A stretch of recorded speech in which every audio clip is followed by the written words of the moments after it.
Section 1.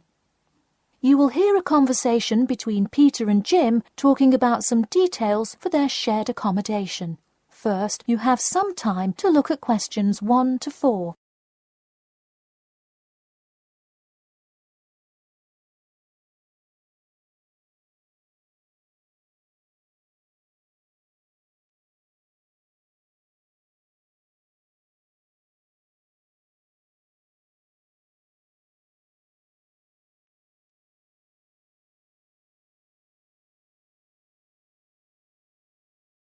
You will see that there is an example which has been done for you. On this occasion only, the conversation relating to this will be played first. Hey Jim, it's Peter. Oh hey Peter, what's up? I thought I'd call so we could hammer out the details for next year's lease. Peter says that he wants to hammer out the details for next year's lease with Jim. So, lease has been written in the space. Now we shall begin. You should answer the questions as you listen, because you will not hear the recording a second time. Listen carefully and answer questions 1 to 4. Hey Jim, it's Peter. Oh hey Peter, what's up? I thought I'd call so we could hammer out the details for next year's lease. That's a good idea. Did we ever decide on how to split the total rent? Well, I was thinking, since my room is bigger, I probably should pay a little more. So I could pay £110 and you could pay £80. Does that sound okay? Considering that my old apartment cost me £100 for a smaller room, I'm definitely all right with that. Hey, I was looking at a map of the area and can't seem to find a bus stop near it. Do you know where we would catch the bus? Well, the bus is actually pretty far from us, but we have that garage that we can park our cars in. Wow, that's great. Convenient parking is hard to find, so we're lucky we have that. Okay, so we have a whole lot of things we'll need to buy when we move in. How do you want to split that up? I was wondering, do you still work at the supermarket? Yep, every Tuesday and Saturday. Would you be able to buy things from there if I sent you a shopping list? Sure, I can do that. Great. Then I can take care of whatever else we need that you wouldn't get at a supermarket. If you want, I'll pick you up from work that day and we can go to the apartment together. Oh, that would be great, thanks. No problem. That way we can split the cost of petrol. Works for me. It's so expensive these days, isn't it? It's downright obscene. Before you hear the rest of the conversation, you have some time to look at questions 5 to 10.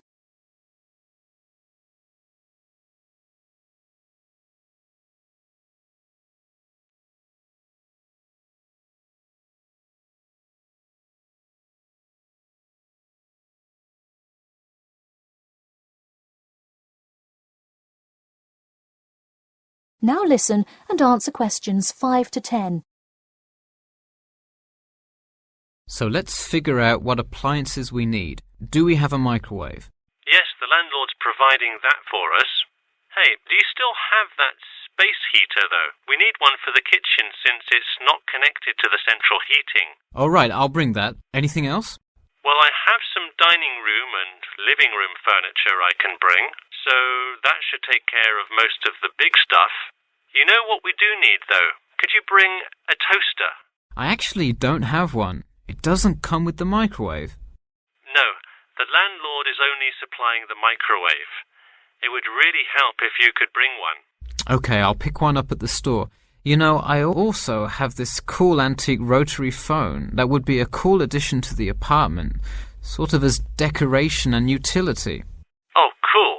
The only thing is, we'd have to put it in the kitchen unless you want it in your room. Why not put it in the living room? The living room's too loud to have a phone conversation.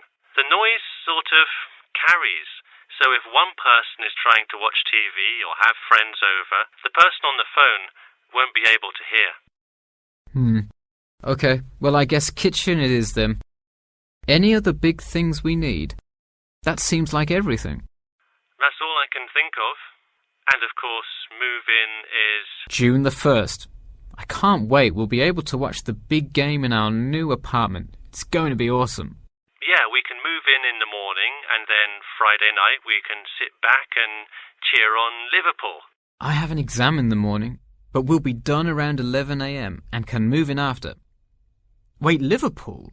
You're joking, right? I thought you were a Manchester United fan. Man U? No way. Liverpool all the way. Oh no, I don't know if I can live with a Liverpool fan. That is the end of section 1. You now have half a minute to check your answers.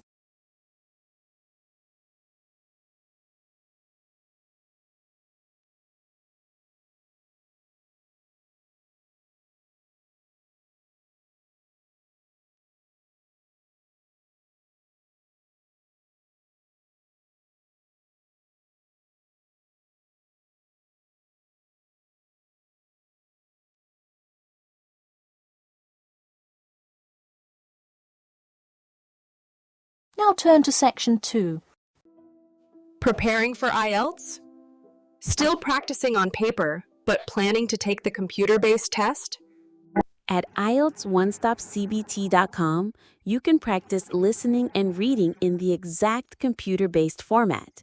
Experience the timer, the screens, and the tools, just like the real exam. Get used to computer navigation and time management. Improve your speed and accuracy.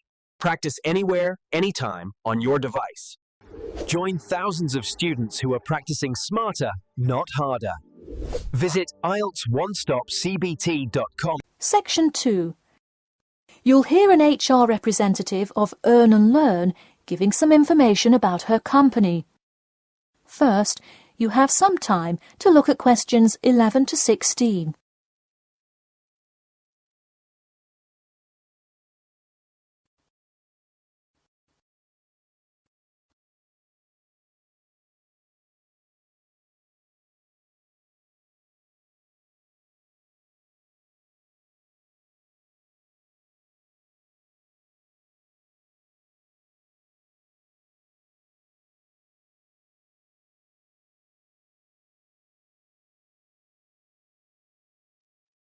Now listen carefully and answer questions 11 to 16. Welcome to all of you. Can everybody see and hear me? Good. I'm Sarah Connor, an HR representative of Earn and Learn. I have been asked today to talk to you about our company. So, for those of you who don't know very much about the company, let me start by giving you some basic information about it. Earn and Learn started nearly 20 years ago. It is not a charity but a for-profit company that enables promising entrepreneurs to make money while traveling. During the past 10 years, it has grown rapidly and has gained great influence in most countries of the world. We have a partnership with the school and take a large number of recent graduates from the business school. So, if you are a recent graduate, I'd say you can consider applying to our company. Before your application, you might be curious about what sort of places you could go to. There are 4 main locations, but you also have the freedom to submit a different location, and if they can make the necessary arrangements, you can go. The first country Earn and Learn established locations was the US, where you may choose from multiple locations, as long as you can commit to their more rigid schedule of August to December. Also, you could do the Australia internship. That one is really cool. You work at a wildlife shelter and learn about the business practices of non-profit organizations. You do have to be willing to commit 8 months for that one, though. Perhaps that's a long time to be so far away, but I would say it is really an amazing opportunity. I don't know whether some of you are in decent physical shape. If so, the South Africa internship is another exciting one. You learn a lot about sustainable farming, but you would be doing some of the manual labor involved in maintaining a farm. Indeed, it's hard work, but I think you would definitely be able to do it. It may be wise to wait until after their summer is over, so it's not so terribly hot. In addition, there is a most recently established location in India.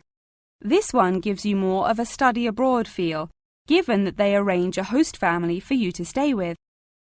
In the other locations, you live in an apartment with other interns, so this is definitely a unique experience.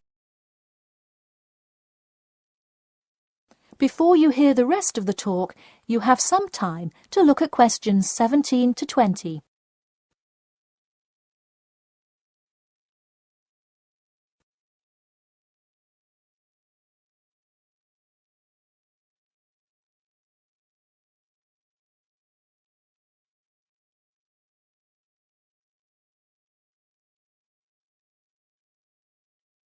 Now listen and answer questions 17 to 20. Regardless of where you go, at the end of the program you get a global travelling certificate, as long as you can explain your experience. You can provide a written log of what you did. I recommend writing journal or blog entries about what you do every day, or a weekly summary of each day. Of course, you don't have to write up a formal report or anything like that, and you need to apply for it once you have returned. Some students may want to know whether this is a paid internship. Actually, you have to pay for the flight there yourself. But you have the opportunity to create your own small business, which could earn you money if it's successful. So basically, you pay for it all up front, but when you're there, you can find ways to make money. That is to say, you pay for 2/3 of the cost up front as a deposit, and then give the final installment 1 month prior to your return. Finally, I have to remind you that you need a health check before you go, to make sure you're not going to spread any communicable diseases. In addition, before you go, you don't have to attend any meetings or workshops. You'll meet everyone you'll be working with once you get there. Okay. Well, that's all I've time for today. Thanks for listening, and I'm happy to take any questions if you have them. That is the end of section 2. You now have half a minute to check your answers.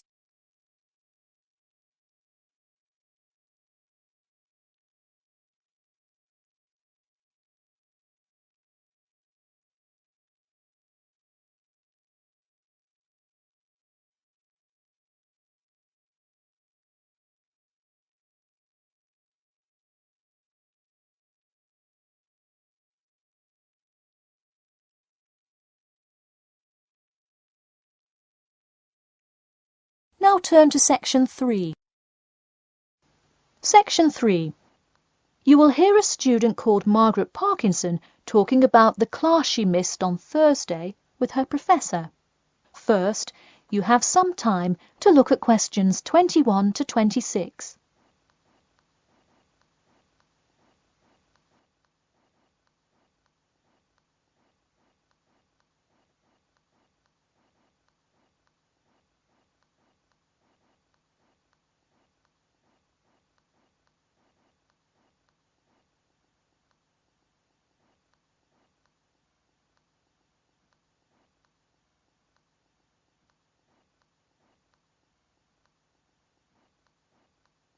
Now, listen carefully and answer questions 21 to 26. Hi, Professor Timmons. Do you have a few minutes? I was hoping to talk about what I missed on Thursday. Hello, come in. Sure, sit down. Could you tell me your name, please? Margaret, sir. Margaret Parkinson. I apologise for missing your class, but I had to go to the hospital. I'm sorry to hear that. Everything is okay now, though, I hope? Yes, thanks. Glad to hear it. So on Thursday, I outlined the research project that will account for 30% of your grade. All students will be divided into groups and will give a well-researched presentation to the class covering a specific topic relevant to student life. Oh, that sounds interesting. Can we choose just any topic that pertains to life as a student, like how to start your own student organisation? Well, though I'm sure that would be an informative presentation, I've already chosen a list of topics which I will assign. As an example, I assigned one group the topic of student loans. They're to research not just the prevalence of students who have loans to pay for their tuition, but information as to how best to manage these loans and possible scholarships that could alleviate some of the financial burden. That one sounds particularly interesting to me. Could I request that topic? I could easily find out a lot about it by stopping by the finance office on my way to class. Unfortunately, that one's already taken by another group. I have, however, assigned you to a group and given you all one of two choices. Oh, I see. What are the choices? The first is discussing smoking, trends in the number of student smokers compared with the general population, popular reasons students take up smoking, and more healthy alternatives to smoking. That one could be interesting. I'm not a smoker myself, but we'll see what my group thinks. If we did choose this topic, we would rather not put our fellow students on the spot to interview them. Where else could we gather information? How about where the cigarettes are sold? Oh, that's a great idea. I could interview the manager of a supermarket and find out the average age of people buying cigarettes, or how much they buy, that sort of thing. Precisely. Okay, I'll keep that in mind. And what was the other topic? The other topic is the practice of natural medicine. It sounds far more specific than the others, but it is more of an exercise of outlining a career path. If your group chooses this, you would cover the specifics of becoming a doctor of natural medicine, how to become licensed to practice natural medicine, what the career outlook is, etc. You could find much of the information you need on this in the careers office. Wow, that would be really helpful, not just in learning about natural medicine, but in how to approach researching any career path. That's the idea.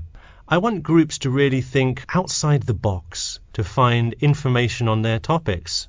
They should interview multiple sources. Okay, now I think I have the general idea. Before you hear the rest of the talk, you have some time to look at questions 27 to 30.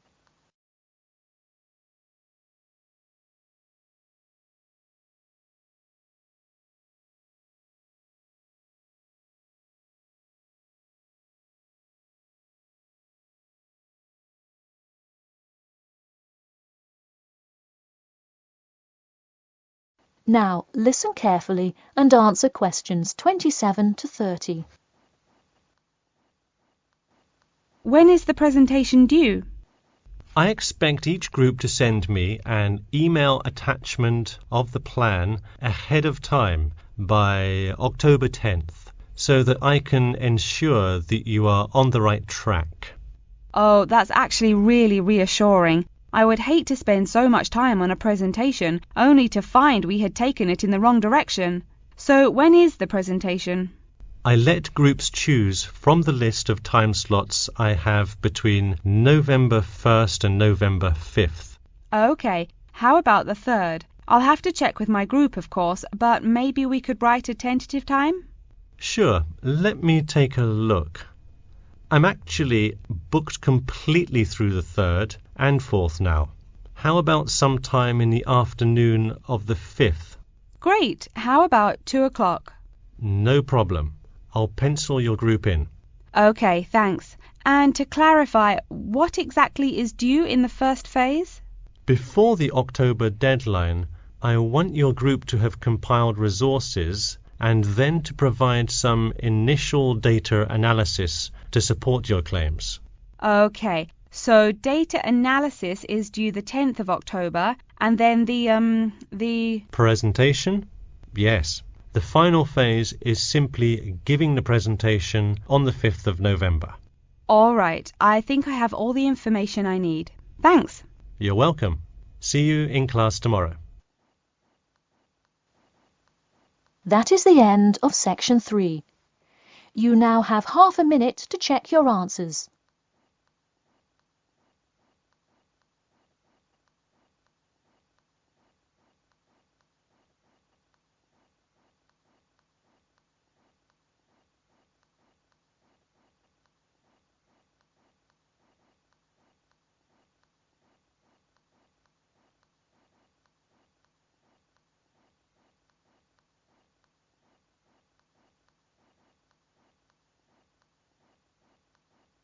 Now turn to Section 4.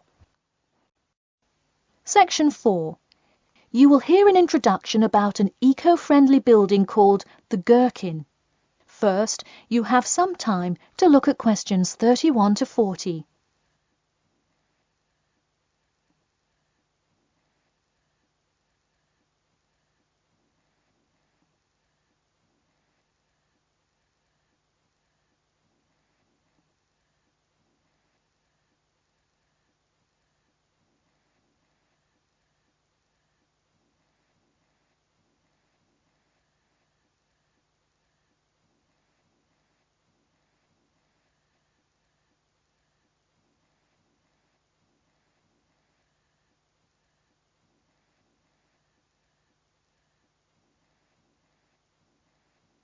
Now, listen carefully and answer questions 31 to 40. Today, I'd like to tell you about how UK architects are playing their part to address the issue of global warming. You have seen many of these iconic buildings while going about your everyday life, but you may not know how they are affecting your tomorrow. In 2003, construction was completed on the famous Swiss rebuilding, or more informally called the Gherkin, a true masterpiece commissioned by the law offices of Foster and Partners. This is not the first ambitious endeavour of the firm. They are renowned for their various philanthropic environmental efforts. The Gherkin, with its cutting-edge green initiative and sharp design, is gaining recognition as an icon in modern architecture. You can pick it out of the London skyline by its unorthodox cigar shape. While its appearance is the obvious attribute at which to marvel, there is far more to this building than meets the eye. And let's face it, there's a lot about this building that meets the eye. The building helps reduce the city's carbon footprint in a number of ways. Just a quick note, in case you're not familiar with the term carbon footprint, get used to it. It's a buzzword you'll hear relentlessly to talk about reducing emissions. Think of it as the amount of harmful greenhouse gases that are given off into the environment by a single person, organization, or product. So going back to the Gherkin building, perhaps the most obvious as well as the most significant eco-friendly feature is the glass windows, which allow light to pass through the building, both reducing heating costs and brightening up the workspace. The ingenuity behind the various eco-friendly aspects of the Gherkin has seen its fair share of publicity both from serious and silly sources. In a recent April Fool's Day edition, One e-publication printed a story detailing plans to replace 50% of the current exterior with grass, which would not only make large steps in the name of sustainability, but also give the building the green hue that would truly earn it the nickname of the Gherkin. The only drawback is, as you may have guessed, that this story was an April Fool's Day joke and completely made up.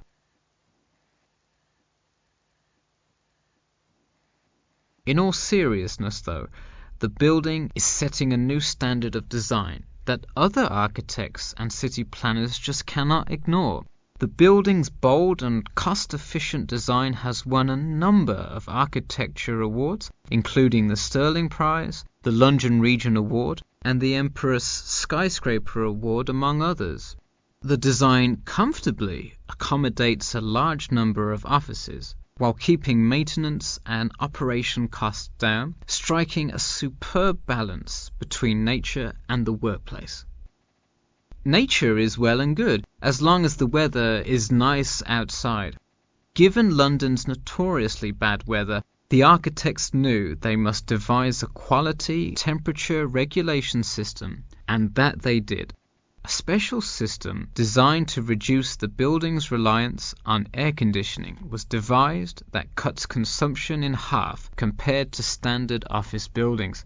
There are atria that link each floor vertically to one another, forming spiraling spaces up the entire building. They serve not just as social common spaces, but also act as the building's lungs, distributing clean air from the opening panels in the facade through the entire building.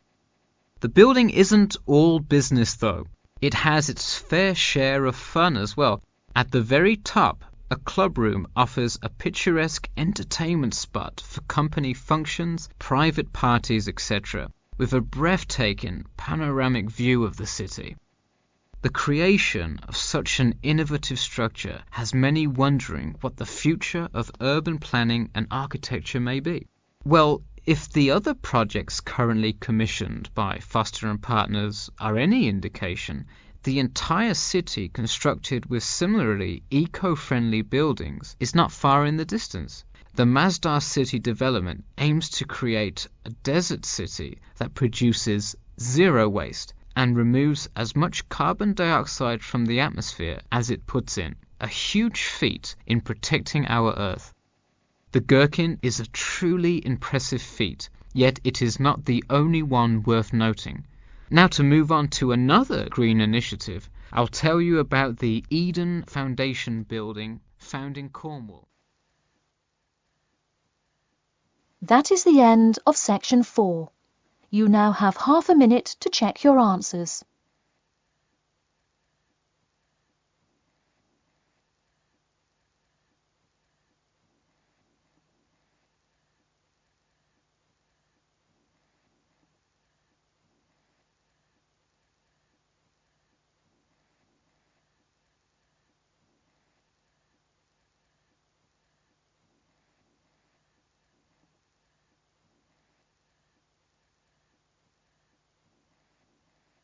That is the end of the listening test.